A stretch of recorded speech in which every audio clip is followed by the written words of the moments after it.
नमस्कार मित्रांनो. तुळशीराम व तुकाराम हे दोघं मित्र जीव घेऊन पळत होते. रात्रीची वेळ, रस्ता निर्मनुष्य. दोघे धापाटाकीत पळत होते. दोघांच्या हातात बॅगा होत्या. बॅटरी होती. त्यांना एवढी धडकी भरली होती की आपण पडताच खाली पडून मरू की काय, आपलं काहीतरी नक्कीच होईल असं करते पडत होते. काय करा, पडता बरेच अंतर दूर आले. तुळशीराम धापाटाक्यात म्हणाला, तुकाराम पड, जोरात पड, आज आपले काही खरे नाही, आपल्याला कोणीही वाचू शकत नाही.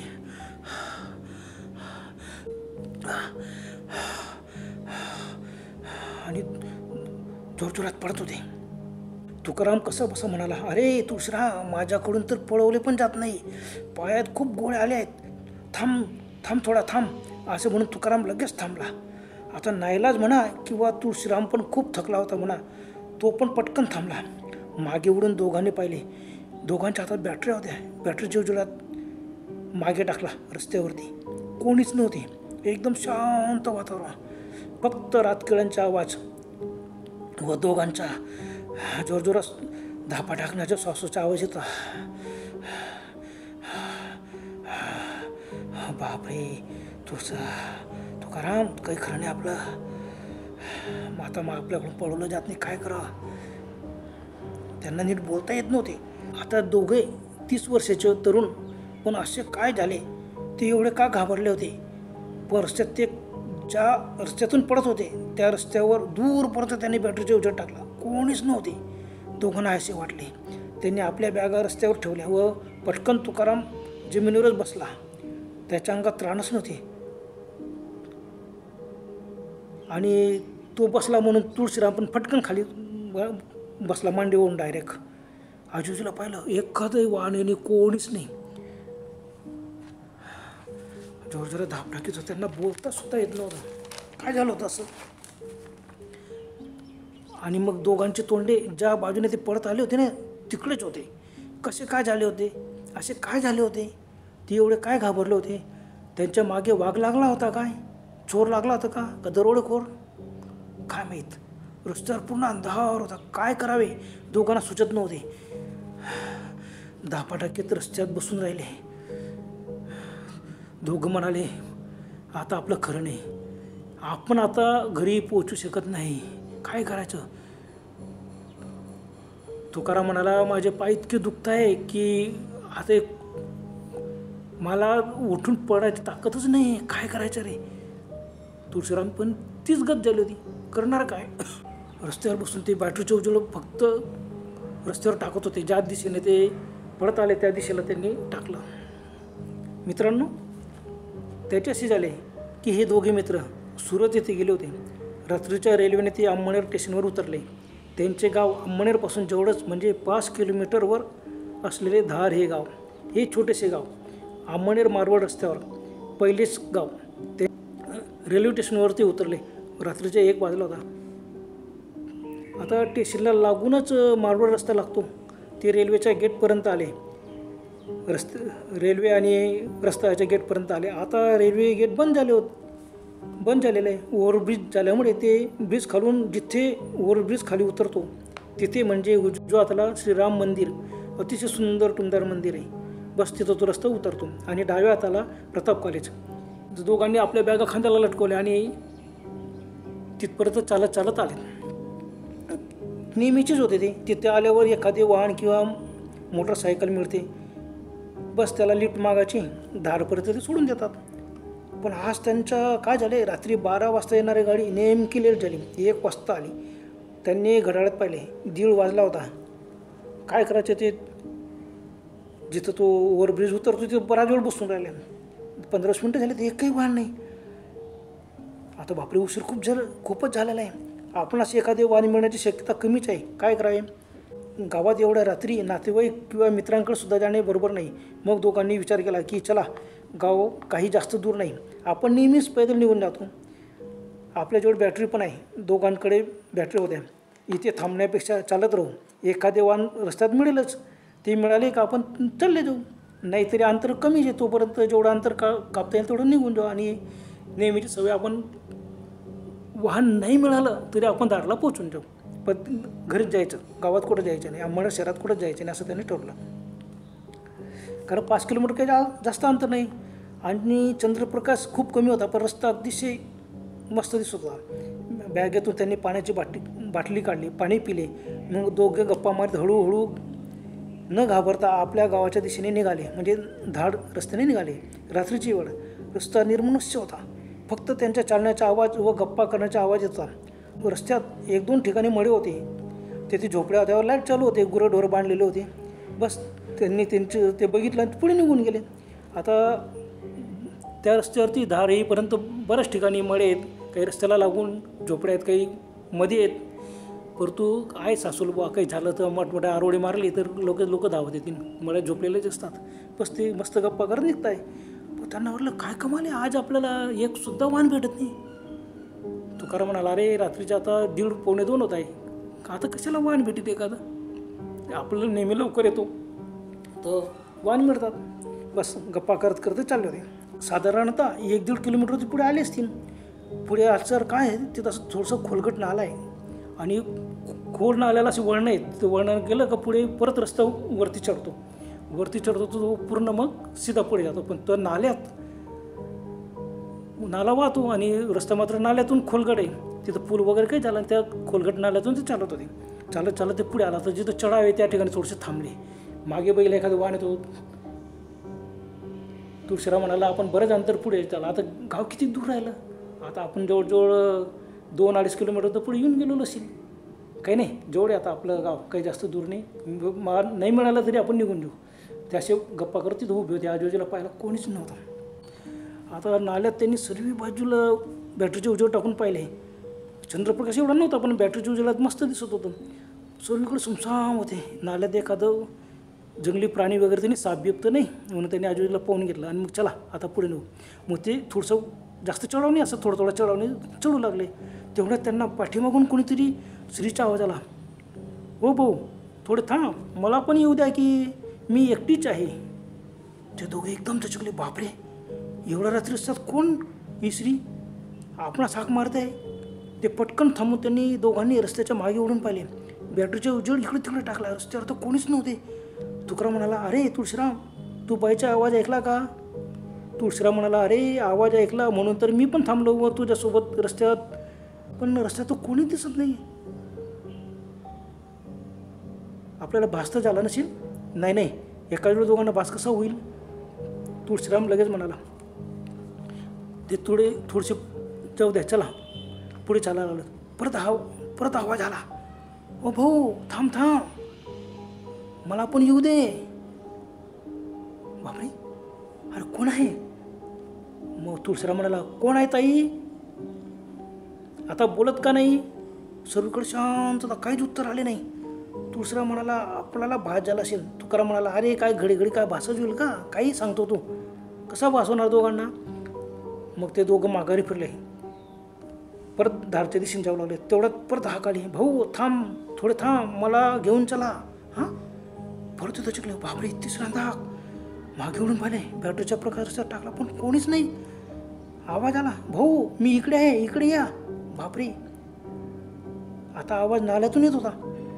ते माघारी मध्यभागी आले रस्त्याच्या. नाल्याचा दोन्ही साईडला नाला होता, दोन्हीकडे बॅटरी टाकून पाहिला. बापरे, 15-20 फुटावर एक पांढरी साडी नेसलेली तरुण बाई जमिनीवर बसली होती. आजूबाजूला लहान झुडपं झाडी होती आणि तिथं ती बाई मस्त बसली होती. तिथून तिने हातवारे केले, इकडे या. ओ बापरे, दोघं घाबरले. तुळशीराम म्हणाले, ओ ताई तू तिथं काय करते नाल्यात, आणि तू गेली कसं तिथं एवढ्या रात्री? ती मी एकटीच आहे, मी इथंच पडलेली. हां, कसं काय पडली तू? भाऊ इकडे या, मला चालता येत नाही, तुम्ही इकडे या. त्याने बॅटरीचे उजेड पाहिले. ती बापरे, पांढरी साडी, केस मोकळे, कपाळाला भला मोठा लाल भडक कुंकू होता, टपोरे डोळे, पांढरे सफेद डोळे, चेहरा काळा सावळा होता, तोंड लाल भडक जणू रक्ताने माखलेले.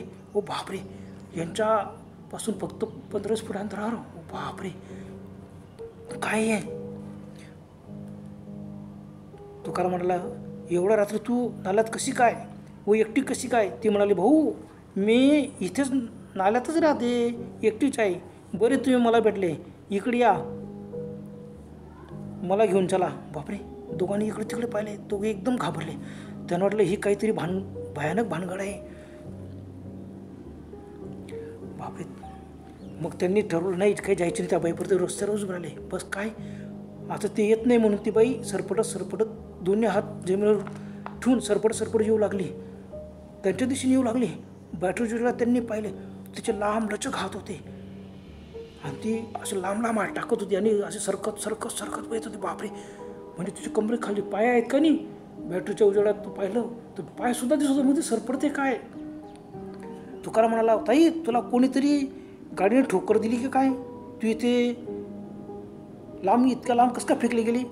ती म्हणाला, अरे भाऊ एका मॅटाडोरने मला ठोस मारली आणि दूर फेकून दिला आणि तो पळून गेला. केव्हा?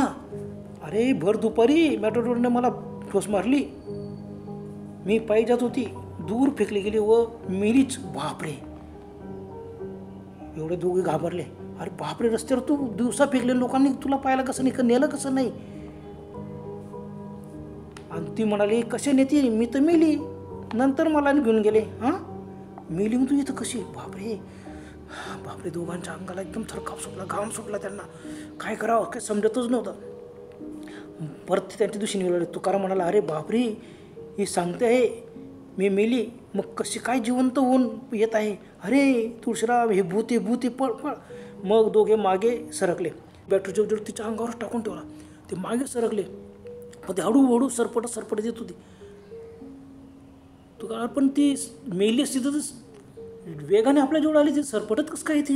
नाही, तिला कोणीतरी गाडीवाल्याने ठोस मारली, ती फेकली गेली, ती येते बिचारी, चला आपण तिथपर्यंत जाऊन घेऊन येऊ. पण तुकारामने लगेच तुळशीरामच्या हात पकडला. नाही, मागे सरक.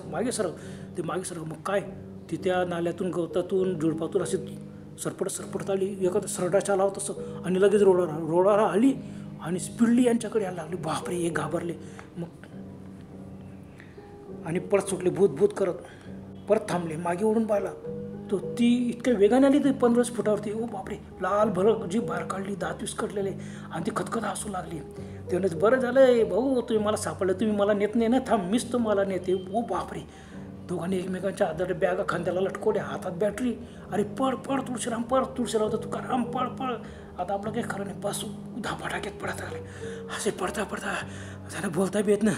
मध्येच ते थांबले, मागे ओढून पाहिले. बॅटरीच्या उतर टाकला रस्त्यावर. ती सरपटत जोरात येताना दिसत होती आणि मागून आवाज येत होता तिच्या खतखत असा. अरे किती पळणार तुम्ही, थांबा. आणि जोरात हसत होती. बापरे, तिचे बेसूर हसणे. हे दोनांना वापरलं, नाही रे आपल्याला भास होत नाही, हे काहीतरी भयानक आहे, पळ. दोन्ही पळत सुटले. परत आता पुढे आल्यावरती पुन्हा थांबले, मागे उडून पाहिले. ती स्पीडली येतच होती आणि खतखत हसत होती. उसासे टाकून जोरात त्यांच्याकडे बोलू लागले. दोघांना आवाज दिला एकदम, अरे थांबा, तुम्ही कुठं पळून जाणार, थांबा, मीच तुम्हाला घेऊन जाते, तुम्ही मला नेत नाहीत ना. बापरे. मग ते परत वळले आणि धाडच्या दिशेने परत सुटले. थोडे पुढे आले, परत मागे थोडेसे पुढे परत आले का ते इतके थकून द्यायचे, थांबायचे, मागे उडून पाहिजे. तर ती 50-60 फुटावरती त्यांच्या मागे येते. बापरे. त्यांना बॅगेची उडी सुद्धा जास्त वाटायला लागलं. त्यांना असं वाटायला लागलं की आपण ही बॅगा फेकून द्यायचा, पण नाही, बॅगा कशाला फेकायचा. ते तसेच खांद्यावर बॅग अटकून पुढे पडत सुटले. मागे उडून पाहिजे होती, ती येताना दिसत होती. दोघांना तर धाप लागली. आता पडता इतकं अंतर होतं. आता अगोदरच ते 1.5-2 किलोमीटर आलं होतं, काय निम्म्यापेक्षा जास्त अंतर आले होते. त्याच्यामुळे त्यांना आपलं गाव दिसायला लागलं. अरे वा, आपलं गाव जवळ तर, अरे पड. पण काय, त्यांना एवढी धडकी भरली होती. त्यांच्या थोडं आता आवाज निघत होते. आजूबाजूला बरंच शेती होती, शेतात घरं होते, आजूबाजूला लाईट चालू होते. काही झोपडींमध्ये, काही रस्त्याला लागून होते, रस्त्यापासून काही अंतरावर 50-100 फुटा अंतरावरती असे घरं होते. दोन्ही साईडला मध्ये मळे लागायचे. पण ते म्हणायचे नाही, तिथं जायचं नाही, भूत आपला रस्ता धरून पण आपल्या गावातच तेव्हा पण बस ते जीव घेऊन पडतच सुटले. रस्त्यात ते गाव दिसू लागले. ते पुढे आले, अगदी गावाच्या सीमेजवळ आले. पण काय, एवढे थकले होते की ते तुकाराम गपकन खालीच बसला. मग ते तुळशीराम बघला, मागे ओढून ते बघू लागला ते बॅटरीचं मग ती दिसत नव्हती. तुळशीराम म्हणाला, आपण थोडी विश्रांती घेऊ, मला वाटते तिची हद्द संपली असेल म्हणून ती दिसत नाही. जाऊ द्या, आता वेळ गमवण्यात अर्थ नाही, पटकन घरी जाऊ, पळा. पण ते नाही, थांबा थोडंसं, ती दिसली तरच पळू. तोपर्यंत विश्रांती बी घेतली. मग ते बसले. 5 मिनटं गेले, 10 मिनटं गेले, पण ते दिसलीच नाही. यांच्या जोरजोराने श्वास घेणं चालूच होता. आता त्याचा आवाज येत नव्हता, तिच्या हसण्याचा आवाज काहीच नाही. त्याला काय अशी नाही, कोण होती ती? 100% भूत होती का कोण होती? पण त्यांच्या दोघांच्या पायात त्राणच नव्हते. काय करणार? सर्व घामाने भरलेले होते. संपूर्ण कपडे जसे काही त्यांनी पावसात आंघोळ केली. मग थोडा वेळ त्यांनी विसरायचे. 5-10 मिनटं झाले. तुकाराम म्हणाला, तुळशीराम चल आता उठ, काही बी असो आता पळ. कदाचित ती पुन्हा इथं आली तर काय होईन आपल्याला ते मारूनच टाकीन. बापरे. ते दोघं कसे तरी उठले, जोर लावून उभे राहिलेत. आणि मग त्यांना त्या क्षणी देवाची आठवण झाली. बस, हनुमंताचं नाव घेतलं, जय श्रीराम, जय हनुमान, जय श्रीराम हनुमान असं म्हणायला लागले. हळूहळू गावाच्या दिशेने झाला. आणि आता मात्र ते पडत नव्हते, पण एवढं की त्यांना पायात त्राण तरी आले होते. झपझप पावलं त्यांना टाकता यायला लागले. बस ते झपझप पावलं टाकत ते एकट्याच्या घरी दोघांचे घर शेजारीच होते. घरी पोचले, दरवाजा ठोठावला. 2:30 वाजले होते रात्रीचे. बापरे, तुम्ही एवढ्या रात्री तुम्ही आले कसे एकटे? म्हटलं थांबले असे, कशाला येत बसले? ते इतके घाबरले. तुम्ही एवढे का घाबरले? तुमचे कपडे ओले चिमकस काय? रस्त्यात पावसात दिवसात इकडं विहिरीवरती आंघोळ केली का काय तुम्ही? आता ते काय सांगणार? बस त्यांनी घरात आले एकदाचे. मग त्यांनी सर्व काय घटना घडली ते सांगितलं. हो बापरे, सर्वांना वाटलं बरं झालं, नशीब तुमचं की तुम्ही वाचलेत. बस त्या दिवसापासून त्यांनी ठरवलं की रात्रीच्या वेळेला नेहमी आपण अंमळनेरवरून घरी येतो. 11 वाजता 12 वाजता रस्त्यावर कोणतरी वाहन भेटून मग घरी येऊन जातो किंवा पैदल पण येऊन जातो. आता याच्यापुढे असं करायचं नाही. 10-11 वाजले का यांचं नावच घ्यायचे नाही. त्या दोघांना इतका जबरदस्त अनुभव आला की त्या दिवशी ते मरता वाचले असंच ते समजायला लागले. त्याच दिवसापासून त्यांच्या अनुभव ज्या लोकांनी ऐकलं तर लोकही घाबरायला लागले की खरंच त्या नाल्यामध्ये बरेच ॲक्सिडेंट झालेले. एक बाईसुद्धा मेलेली. मेट्रोवाल्याने तिला उडून दिलं होतं, नाल्यात फेकली गेली होती. ही बऱ्याच वर्षापूर्वीची गोष्ट आहे. तिचं भूत येत असेल, कारण त्या रस्त्यावरती त्या नाल्यात बऱ्याच लोकांनी तिथं भूताटके पाहिलेली आहे. कोणाला भूत दिसतो, कोणाला माणसाचं भूत दिसतो, कोणाला बाईचं भूत दिसतो. पण काही असो, घाबरून लोक आता रात्र झाली का त्या येताना जरा घाबरून येतात. एकटा दुकटा तर हिंमतच करत नाही. हा तुकाराम आणि तुळशीरामला आलेला जबरदस्त अनुभव होता. त्यांच्या आयुष्यात हा पहिलाच अनुभव आला. बरं तर मित्रांनो, आजपुरतं एवढंच. पुन्हा भेटायला लवकरच. तोपर्यंत गुड बाय.